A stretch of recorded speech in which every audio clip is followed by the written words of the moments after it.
Alô você! Chama! Mais um Papo Aberto e essa semana temos uma convidada especial. Mas lembrando que os Papo Aberto que nós estamos fazendo é para ajudar você a decidir o seu melhor voto. Então nós vamos estar aí, um Papo Aberto, eleições municipais, trazendo o pessoal do campo de esquerda, dando oportunidade para eles falar o programa da sua candidatura, falar o que pode auxiliar você, que é dona de casa, você que é trabalhador, você que é autônomo, empreendedor, ou seja, para você se nortear, ter conhecimento. O melhor voto é aquele voto consciente, aquele voto eivado, com bastante informação para você falar, votei na pessoa certa. E detalhe, vote e depois cobra. Não adianta votar e achar que o problema está resolvido, porque nós temos um problema no Brasil. O pessoal vota achando que o político vai resolver o problema dele. E não vai. O político, muitas vezes, se depara com um monte de barreira. A política é isso, é justamente a discussão de forças. E aí as pessoas acham que vai resolver e não apoiam o seu candidato. Tem que votar, acompanhar, né, todo o trabalho desenvolvido pelo candidato e cobrar. A hora que ele também votar errado lá, na Câmara Legislativa, principalmente, você vai lá e cobra. Esse é o dever. E aí, não posso esquecer que o Papo Aberto você tem que compartilhar. Você tem que curtir, senão a gente não cresce esse programa e aí a gente fica só nas mídias tradicionais, no pessoal que tem potencial financeiro e a gente não escuta aqui a raiz, o fundamento do trabalhador, que é esse programa. Esse programa é feito para mim, para você, para todos nós. Chama! Hoje estou com a companheira Débora Camilo, vereadora, fazendo um trabalho espetacular frente à Câmara Legislativa aqui de Santos e está candidata à reeleição. E nós vamos falar um pouquinho com ela hoje sobre o programa, o que ela pretende se reelegendo os próximos 4 anos. Obrigado por aceitar esse convite, Débora. Sabe que eu acompanho o seu trabalho é um trabalho efetivo, né? Principalmente nas minorias, principalmente no pessoal marginalizado e na periferia, que eu acompanho. Inclusive a Débora Camilo, ela vai todo dia trabalhar de ônibus. É o desafio aí que você conhece algum candidato, faça isso. Débora Camilo se apresenta e bem-vinda ao programa Papo Aberto. Agradeço imensamente a Edson pela oportunidade de a gente poder fazer esse bate-papo, né? Espero que vocês gostem, né? Porque é uma conversa mesmo, é um bate-papo. E é uma oportunidade que a gente tem de falar um pouco sobre o trabalho que foi desenvolvido, sobre as nossas expectativas, porque aí eu digo, nossa, porque eu estou vereadora, mas eu faço parte da classe trabalhadora, né? Então, eu luto também por uma classe da qual eu faço parte. Então, meu mandato tem 4 anos, a gente está aí na luta pela reeleição, mas eu faço parte de uma classe, né, que é extremamente explorada e a gente precisa entender de que forma o sistema funciona até para que a gente consiga combatê-lo, né, dessa forma. Então, te agradeço mais uma vez e espero que seja um bate-papo produtivo. Vai ser sim. E eu sempre falo o seguinte, né? Se o trabalhador soubesse o poder, a força que ele tem em mãos e soubesse usar, a gente não estaria aí com índice de desemprego, mas principalmente do que o índice de desemprego, para mim, é a precarização do trabalho. Sim. Nos últimos 6 anos, ou até, né, vamos fazer a crítica também para o pessoal do nosso campo, a gente poderia ter avançado mais nos governos de esquerda que tivemos, com o governo Lula, Dilma, poderia ter avançado mais, mas tivemos uma reforma trabalhista de 2017 que, em vez de gerar emprego, que era essa a promessa, ela simplesmente precarizou o emprego. Onde eu atuo, na área da indústria, há 7 anos atrás, Débora, o pessoal ganhava numa média entre 2 e 3 salários mínimos. Passados 7 anos, o pessoal está ganhando um salário mínimo. Quer dizer, houve uma precarização gigantesca. Mas bem, vamos aqui, Débora, vamos falar aqui um pouco de Santos, onde você está candidata a vereadora, a reeleição. Santos, ela é conhecida por estar sempre entre os 10 primeiras cidades do Brasil em DH. Mas, ao mesmo tempo, contrário senso, Santos também tem a maior favela de palafita da América Latina. Sim. Isso para mim é uma dicotomia, né? Você tem o maior IDH e as pessoas moram em palafita, ou nós estamos falando de duas Santos? Queria que você falasse um pouquinho sobre esse problema. A gente tem diversas realidades numa cidade que tem falsos títulos. Eu gosto muito de enfatizar isso, chega a ser até repetitiva, mas é muito bom enfatizar que Santos tem falsos títulos. A melhor cidade para se viver. E eu costumo perguntar, a melhor cidade para quem? Porque o que você traz é importantíssimo, né? Santos tem índices que são alarmantes. Você tem alguns bairros onde você tem índices de IDH da Noruega, mas, em contrapartida, você tem bairros de IDH da Síria. Né? Então, assim, tem alguma coisa muito errada. A gente tem a maior favela sob palafitas da América Latina e a gente tem o maior porto da América Latina. Então, a gente tem uma cidade rica, né? A gente está falando de uma cidade que, a partir do ano que vem, vai ter um orçamento de mais de 5 bilhões de reais, mas não é uma cidade que distribui essa riqueza da forma correta. Então, a gente tem investimento em áreas onde já há infraestrutura e, né, locais em que simplesmente é abandonada. Então, a gente tem os morros, a gente tem parte da Zona Noroeste, não, né? A Zona Noroeste, parte do centro e temos a área continental também, a área continental, né? Que é praticamente esquecida. Isso. Né? Ela é lembrada desse período eleitoral. É verdade. Aí, nesse período eleitoral, pensar que recentemente estava se falando em infraestrutura para saneamento básico. A gente está em pleno 2024. Né? Então, assim, nós temos essas realidades em Santos. Né? Aí a gente, para quem é mais velho, vai entender, da linha da máquina para lá, né? A gente vê, né? Agora da linha do VLT para lá, a gente tem uma outra realidade, que é a Santos estruturada, é a Santos que dá condições e que atrai o turista, ou aquele que quer vir para Santos para morar porque se aposentou e vai ver a propaganda, né, da prefeitura dizendo, olha, venha, que aqui a gente tem um melhor IDH, a gente tem infraestrutura, então venha para cá. Mas a realidade, para quem vive a cidade, é totalmente diferente. Então, o Santos é extremamente desigual. Ok. Então, pessoal, essa eu acho que é a palavra-chave que a Débora colocou, a desigualdade. A importância da gente eleger candidatos que entendam que há uma desigualdade. Não está tudo bem. Não está tudo bem. Eu sempre brinco o seguinte, que Santos ela faz uma seletividade de cidadão. O que é essa seletividade? Aqui na área central é muito caro viver, então a pessoa ela acaba indo para a periferia, porque o IPTU aqui é absurdo, o custo de vida aqui é muito alto, e as pessoas que cresceram, nasceram em Santos, às vezes não têm condições de morar no bairro onde o pai dela morou. Tem que ir lá para... Não que sejam em Zona Noroeste, mas há uma forma de dar uma seletividade. Eu quero aqui o pessoal com mais poder aquisitivo. E não, a cidade igual é uma cidade onde é distribuída a renda. Então, Débora, nós vamos entrar no segundo ponto. Nós temos uma questão grande em Santos, que é a questão da mobilidade. Estou vendo obra aqui, a gente não consegue... Obra que a gente não via há 4 anos, pelo menos, né? E a gente não consegue sair do lugar, né? Porque às vezes você entra numa rua, tem que voltar, enfim. Está vendo esse monte de obra, VLT, etc. Isso está acontecendo na área continental, tão preocupado com a mobilidade, porque assim, eu entendo que o pessoal da área continental, o pessoal da periferia, Zona Noroeste, os morros, eles são a mão de obra para o porto, a mão de obra para o comércio de Santos, e eles não moram aqui na área central. E eu não vejo esse investimento nessa mobilidade desse pessoal. Ciclovias que abranjam ali o pessoal da Zona Noroeste para vir para cá, né, sem tá fazendo travessia de grandes avenidas, com muita circulação. A mobilidade, como você vê uma melhoria na mobilidade, e isso que eu estou falando, eu estou errado, ou é a realidade? Há muito investimento na área central e nas áreas periféricas, não há investimento vultuoso em mobilidade. Você está corretíssimo. E você pega onde você diz. Você sofre isso. Eu costumo utilizar outros meios de transporte, que nem aplicativos, quando não tem tempo suficiente para me deslocar.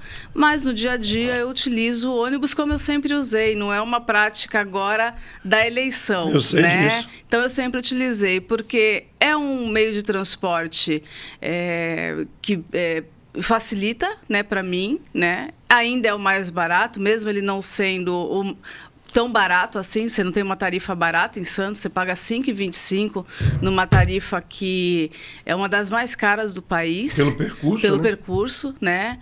E então eu utilizo.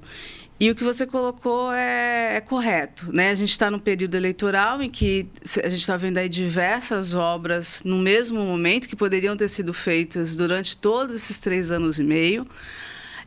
Que não impactariam, né, de forma negativa a cidade. E aí eu não estou dizendo que eu sou contrária às obras, muito pelo contrário, né? Eu sou favorável às obras, mas ela precisa ser planejada e não utilizada no momento eleitoral para fazer propaganda.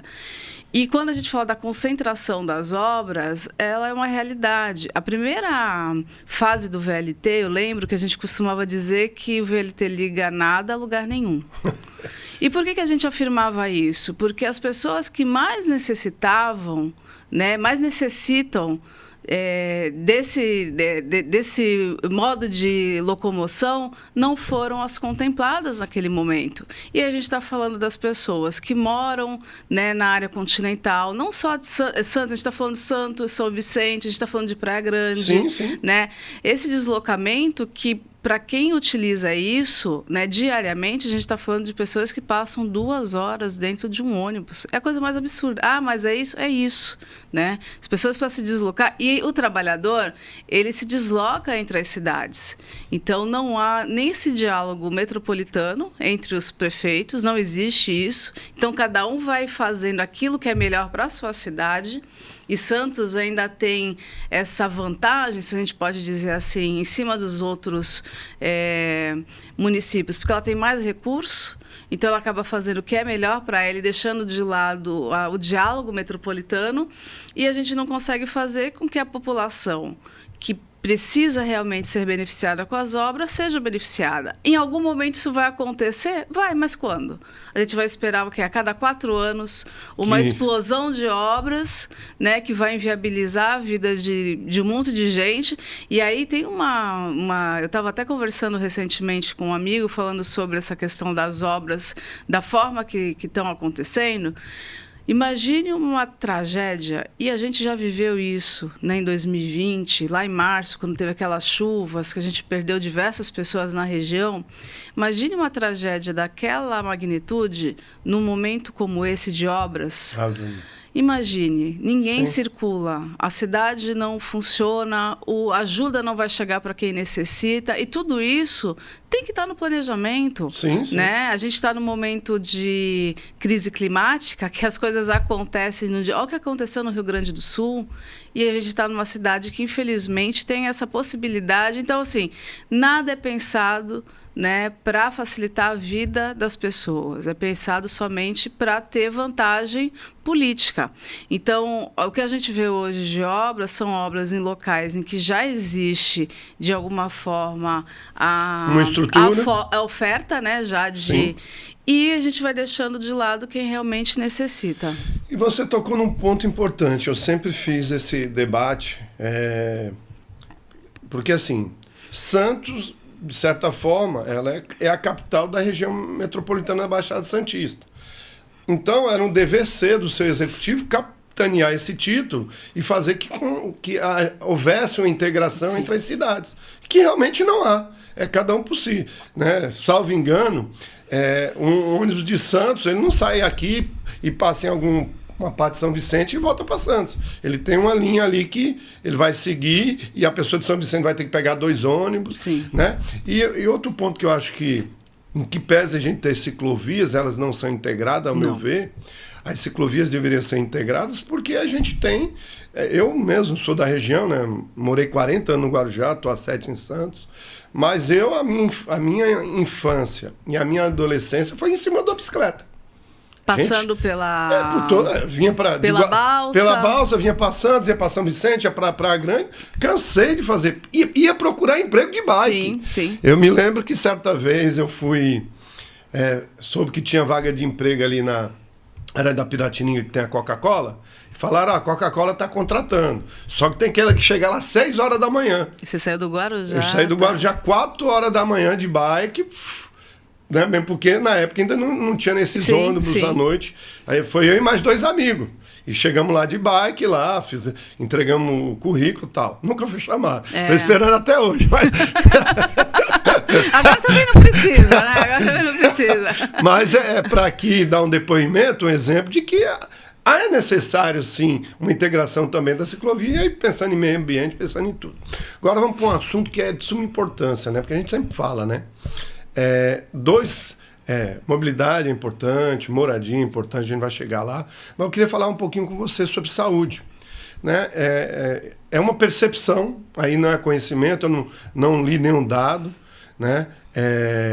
E aí eu queria voltar só um pouquinho, você falou um dado importante, Santos está chegando a 5 bi de arrecadação, não é isso? Sim, vai para 5 bi e 200. Nós estamos falando que não existe 30 cidades no estado de São Paulo que tem esse orçamento.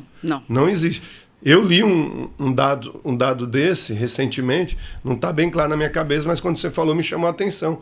Que eu pensei que muito mais cidades tinham um orçamento acima de 5 bi. Não. E não tem. Não. Então, quer dizer, temos um privilégio. Tem que souber. Santos não perdeu a arrecadação em nenhum momento, nem no momento de pandemia. Caramba. A arrecadação cresce a cada ano. Isso é algo que é comemorado pelo Executivo, mas que não é lembrado na hora que a gente fala de investimento. Para diminuir a desigualdade, né? E vamos falando um pouquinho de saúde. Santos aqui acaba acumulando,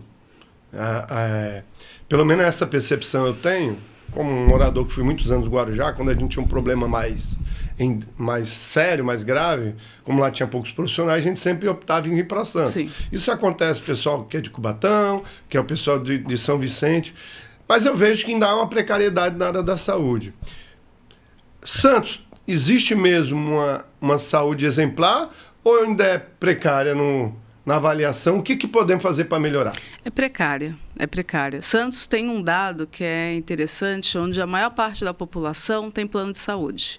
Isso. Né? Um pouco mais de 60%. Que, para mim, é algo preocupante. Porque a partir do momento que você opta, né, em pagar um plano de saúde, é sinal que a saúde pública ela não está dando conta do que a população precisa. Né? Então, é um dado que é importante a gente ter em mente. Então, a saúde ela não dá conta, né, de trazer as demandas, de ofertar um serviço que realmente necessita. Santos tem uma procura muito grande de outros municípios? Tem. Mas por quê? Ela recebe mais verbas para isso. Né? Então, os outros municípios não têm condições. A gente está falando do SUS, o SUS é universal. Sim. Então, vem para cá, tem que ser atendido. Né? Mas só isso não é suficiente para justificar a falta de um atendimento de qualidade. Mais humanizado, vamos dizer assim. E a gente tem um processo em Santos que é da terceirização, da privatização da saúde, né? Há tentativas da assistência, a educação já passa por isso, quando a gente fala dos antigos... agora são os PAEIs, né? Os mediadores, então já passa por isso. Então, Santos terceirizou. Se você vai numa UPA, você vai ter lá uma empresa que está fazendo esse trabalho.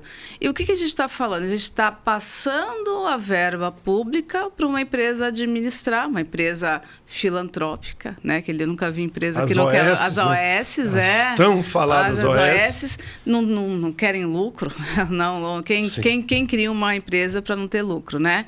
Elas vão administrar um dinheiro público da forma que elas querem. Então, ali a gente tem o trabalhador que é terceirizado, que recebe menos do que um concursado. Você tem a diminuição dos valores para a compra de material, qual é o tipo de trabalho ofertado. Isso tudo impacta na saúde. E aí eu falo por experiência própria. A minha mãe, ela utilizava o SUS a vida toda, né? Minha mãe, durante toda a vida dela, ela passava por uma policlínica, fazia... Minha mãe era aquele tipo de pessoa que, anualmente, estava fazendo todos os exames, check-ups e tal. E, determinado ano, em 2021, né, a gente descobre um câncer, né? Ela tinha aí vários problemas que estavam sendo tratados, né, as dores que ela vinha sentindo, como a vesícula, pedra na vesícula. Ela tinha que tirar a vesícula, né? E aí, depois de muita insistência, foi feito um exame que, né, diagnosticou lá detectou um câncer de 6 centímetros no pulmão, pegando parte da vértebra dela. Então, imagine, sai de uma pedra na vesícula para um câncer, isso meses, né? E ela fez o tratamento, fez a quimioterapia. Passado um ano de tratamento, ela teve uma piora repentina e, de acordo com a médica ali da UPA Zona Leste, eu cito porque isso eu já falei em todos os espaços, era uma infecção urinária. Eu falei, mas porque em idoso isso é normal. E aí, depois de muita insistência, descobriu-se que era uma metástase no cérebro. Então, esse, né, é o retrato da saúde em Santos. E depois que eu divulguei o que aconteceu com a minha mãe, diversos outros casos apareceram no mesmo sentido, né? Tanto que a gente tem alguns projetos até para você colocar alguns tipos de exame que detectam câncer nos exames periódicos, né? Então, você vai ter ali aquele exame, aquele check-up, então você vai fazer já aquele que pode detectar, para que não aguarde você estar com câncer que já não tenha como reverter, né, o tratamento.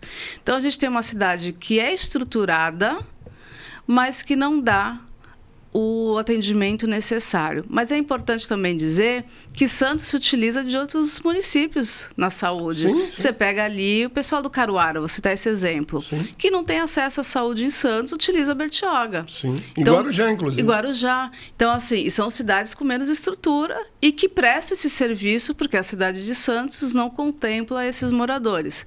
Então, se é verdade que Santos tem um atendimento de outros municípios, Santos também utiliza outros municípios porque não dá estrutura para a totalidade dos seus moradores. Então, a gente tem muito dinheiro, né? São praticamente 1 bilhão, né? Mas praticamente 1 bilhão para a saúde, e isso não é revertido da melhor forma para a população. Uma saúde de qualidade, né? Isso. Porque a gente vê muito, e a Débora, e o relato da Débora tem a ver com o que eu vou falar, né?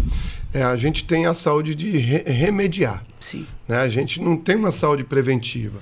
E eu vejo também, vou dar exemplos aqui, né? Eu sou do Guarujá, sou oriundo de uma favela ali da Cachoeirinha, que tem... Eu não vou nem chutar quantas pessoas moram ali, porque eu vou errar. Imensa, é gigante. E os postos de saúde, o UPA, vamos dizer assim, é na rodoviária. Então você vai me falar que uma pessoa vai ter que andar 3 quilômetros para ir.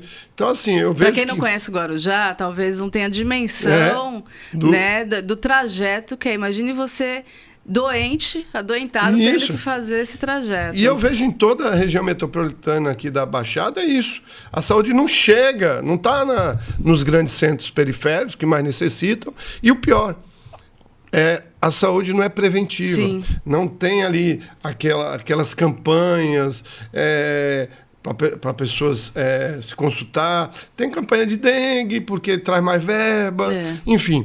E outra coisa que eu não vejo eu acho que a gente tem que discutir. E aí não é uma questão só municipal, é uma questão nacional. A gente tem que voltar a discutir a humanização na saúde. Que é absurdo a gente pensar nesse termo, né? É absurdo, mas... Mas é o que a gente precisa mesmo. Sim, porque hoje eu recentemente machuquei o joelho jogando bola, fui passar por uma caramba. Ortopedista, obrigado. Fui passar por um ortopedista, marquei lá a consulta, tem agendamento, né? Só através de agendamento, você não pode ir lá. Aí era 3h30 da tarde. Eu fui atendido 5 horas da tarde, 1h30. Né? É como se eu tivesse o dia todo para aquilo, né? E aí é engraçado, né? Que você chega no consultório, a pessoa nem te olha, pergunta o que você o que aconteceu, você fala e a pessoa de cabeça baixa fica. não examina e fala assim, ó, faz lá ressonância do joelho esquerdo, faz ressonância do joelho direito e raio-x do joelho esquerdo e direito. Eu simplesmente saí do consultório e rasguei e fui embora, passar em outro profissional, porque aquilo lá não me servia. Sim. Por quê? Ali não há interesse do profissional, e aqui eu não estou generalizando, pessoal, estou dando um exemplo para corroborar com o que eu estou falando, que necessita ter uma discussão nacional sobre a humanização do trabalho médico. É a reclamação do dia a dia que eu escuto de todos. Porque quando você tem uma profissão onde a maioria, né, não estou generalizando, mas é o que a gente percebe numa maioria, só vê uma possibilidade de enriquecer, né, é uma profissão que tem todos os méritos, como todas as profissões, mas que lida diretamente com vidas, né? Então, assim, se você não tem pessoas que minimamente pensem, né, na possibilidade de melhorar a vida das pessoas, aí fica muito difícil. O que você falou sobre a saúde básica, preventiva, é importantíssimo. Isso não existe, esse trabalho não existe. Exato. Mas já existiu em Santos. Eu gostaria de frisar isso. Nos 2 períodos em que o PT esteve à frente da Prefeitura de Santos, que foi no governo Temer e governo Capistrano, nós tínhamos uma medicina, uma saúde de excelência, porque foram as policlínicas que foram instaladas e há uma tentativa constante de acabar com esse modelo. E aí eu lembro, porque eu era criança nesse período, eu lembro que a gente passava horas na fila do antigo INSS. Que é ali na Alexandre Martins, então a gente tinha que ir de madrugada para conseguir uma consulta.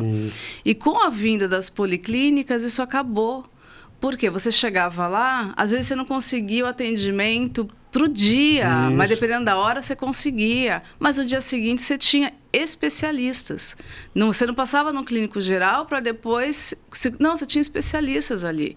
Tinha dentista à escola, né? É verdade. Tinha consultório de dentista dentro das escolas.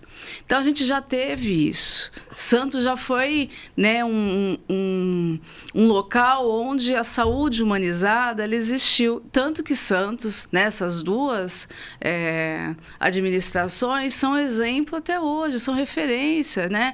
Houve o combate ao HIV em Santos, a hepatite foi. A questão da redução de danos já começa a ser discutida ali, né? Porque foram pioneiros, né? A Thelma, a Thelma Capistrano, o Dr. Fábio Mesquita, eles responderam um processo por apologia às drogas, né? Porque eles faziam um trabalho de distribuição de seringa, que era a redução de danos, que é pioneiro, né? Então, Santos já teve, com um orçamento muito menor, né? Com um orçamento muito menor, já demonstrou que é possível fazer. E por que agora não é feito? A falta de vontade política. Perfeito. Conversando hoje com a companheira Débora Camilo, candidata à reeleição a vereadora de Santos. E é importante você ter essas informações. Curta a página, compartilhe, veja. Você pode jogar esse vídeo aqui no grupo dos familiares lá. Ó, tem informação. Porque votar consciente é o melhor voto. E agora, para a gente ir para o nosso finalmente, vamos falar um pouquinho sobre educação. Tão importante. Né? Um país sem educação é um país sem memória. Um país sem memória não desenvolve. Um país que não desenvolve está fadado a passar anos e anos, cada vez piorando, aumentando a desigualdade e piorando as condições de vida da sua população. Educação em Santos, eu sempre vou pegar isso, né? Porque aqui a gente sempre vai falar e vai ter 2 Santos. Na minha cabeça sempre tem 2 Santos, sabe? Na minha cabeça tem assim, tem a Santos aqui, área central, Ala da Praia, Boqueirão, os bairros aí super conhecidos. E ali as coisas funcionam razoavelmente bem, até as escolas públicas, elas tem melhores condições, só que aí quando você começa a ir para as periferias, área continental, você começa a ver os desafios. A dificuldade de ter professor, muita falta de professor, muita falta de investimento, e aí é isso, Débora. O que a gente pode fazer para melhorar a educação? Não só como um todo, mas eu tenho que focar agora, porque eu acho que a gente tem que... para melhorar a desigualdade, a gente tem que investir massivamente na área continental, nos morros e nas zonas periféricas aqui, no caso, Zona Noroeste. É isso mesmo? Você colocou uma coisa que eu vou pegar lá o início da tua fala, dizendo como é importante a participação da população na política, não só no dia da votação, mas na cobrança. Independente se em quem você votou, se a pessoa ganhou ou não. Porque eu sou paga com dinheiro público. Eu sou uma servidora. Então, durante esses 4 anos, eu preciso servir a população. E nada adianta se eu ficar naquele espaço e não fazer algo que melhore as condições de vida das pessoas. Então, esse é um ponto, né, que é importantíssimo. Cobre, são 21 vereadores e vereadoras e mais um prefeito. Então, cobre, né? E a maioria da população está com seus filhos matriculados em escola. Então, a população sabe quais são as condições, né? E aí você coloca que a gente tem a orla, a gente tem... E tem uma diferença gritante nas condições, né? Porque você vai ver escolas com mais estrutura, onde os professores acabam tendo, na hora de escolher, escolhem essas escolas, e você vai ter aquelas escolas da periferia, afastada, com menos estrutura. E tem uma outra questão, você tem, além da desigualdade no investimento, você tem a falta de valorização do servidor público em Santos. E a questão dos educadores, né, do profissional da educação, é gritante. Santos paga a menor hora-aula da região. Com as maiores rendas do Estado. Do Estado. Então, a gente tem em Santos o educador, o profissional da educação, é o que recebe menos nas 9 cidades da Baixada. Caramba! Esse é um dado que poucas pessoas entendem. Santos tem, e isso eu fiquei sabendo recentemente, né, durante uma conversa com os educadores. Quando você passa no concurso e você é chamado, você passa recebendo 105 horas. Então, você não vai receber 200 horas. O teu salário não vai ser total. Para você conseguir receber 200 horas, você, além das suas aulas, você precisa complementar com algum projeto. Então, você vai pegar mais algum projeto para trabalhar, para poder receber. Santos é a única cidade na região que tem esse sistema. Em todas as outras cidades, o profissional ele já é efetivado com 200 horas. Então, ele não precisa fazer projetos para poder fazer a sua renda completa. Então, para a gente ver qual é a distorção entre a propaganda e o que acontece na realidade, né? Então, Santos tem essa tremenda desigualdade, né, entre os trabalhadores, né, aqui na região, e tem essa falta de estrutura. Mas se você for questionar o prefeito, ele vai dizer que a média salarial do trabalhador do ensino é de R$8.000. Eu não sei de onde ele tirou esse dado. Juro, eu não sei. Ele trouxe isso durante um debate. E isso causou uma revolta muito grande entre os educadores. Isso que não é o escudo dos educadores que eu conheço. Sim, né? E talvez ele esteja falando de alguém que esteja em alguma secretaria. Ele pegou a média ali da secretaria, da SEDUC. Pegou um grupo seletivo vai. Ali. E esquecer os demais, porque isso não existe em Santos. Nem você juntando todos os benefícios, não vai chegar a isso, né? Então, assim, a gente tem uma desigualdade muito grande, a gente tem um problema da inclusão na educação. A gente está em mês de agosto e tem escolas que não contam com mediadores, né, que hoje são os PAEIs. Santos terceirizou esse trabalho, então a maior parte do trabalho desenvolvido é feito por organizações, né, por empresas, e elas não dão conta porque pagam um salário muito baixo, né, e não dão condição nenhuma para essas pessoas trabalharem. Então, é uma rotatividade muito grande. Quando a gente está falando de inclusão, a gente está falando de um trabalho que precisa ser feito com continuidade, né? A gente sabe que as crianças necessitam de um acompanhamento que não seja diferente do que a secretária falou há algum tempo, né? Lá em 2020, eu participei de uma reunião ela estava justificando por que eles estavam terceirizando, né? Então, certo. Ela disse que o papel do mediador era quase de uma babá, que era limpar baba e trocar fralda. Nossa, que absurdo. Foi isso. Isso ela falou numa reunião, né, com vários educadores que ficaram revoltados. São pessoas que se especializam, né? Sim. Se especializam. E não é isso, né? A criança ela precisa de um acompanhamento para que o desenvolvimento pedagógico dela não seja afetado. Sim. Mas aí a gente tem salas de aula sem mediador, a professora, né, regente não consegue dar aula nem para essa criança nem para os demais. Então, o que a gente tem é um desempenho muito aquém do que a gente necessita. Então, é mais uma questão, né, que a educação, que é muito propaganda. Santos tem aí a cidade educadora, sim, mas está longe de ser isso. Porque, na realidade, a educação, quando eu falo num contexto mais amplo, né, a questão da alimentação é importante na educação, a questão da estrutura, professores bem remunerados, segurança dentro das escolas, sim, é muito importante.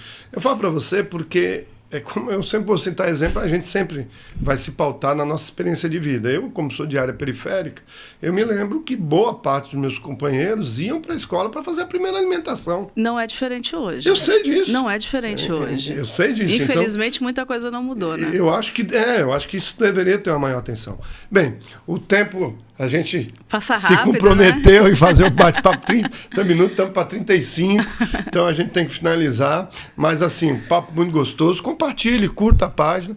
E agora, Débora Camilo, para as considerações finais, o que esperar dessa Débora se reeleger, segundo mandato na Câmara de Santos? O que esperar da Débora Camilo? O mesmo comprometimento que eu tive durante esses 4 anos. A Débora combativa, alguém que vai continuar fazendo as lutas sem abaixar as nossas bandeiras, né? Fazer o trabalho que a população, né, que votou na gente acreditou.